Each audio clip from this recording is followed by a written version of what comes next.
दत्तात्रेयम् महात्मानम् वरदम् भक्तवत्सलम् प्रपन्नातिहरम् वन्दे स्मतृगामी सनोवतु दीनबन्धुम् कृपासिन्धुम् सर्वकारणकारणम् सर्वरक्षाकरम् वन्दे स्मतृगामी सनोवतु शरणागतदीनार्तपरित्राणपरायणम् नारायणम् विभुम् वन्दे स्मतृगामी सनोवतु सर्वानर्थहरम् देवम् सर्वमङ्गलमङ्गलम्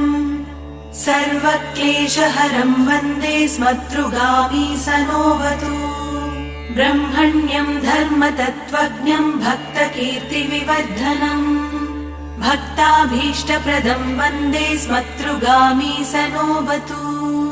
शोषणम् पापपङ्कस्य दीपनम् ज्ञानते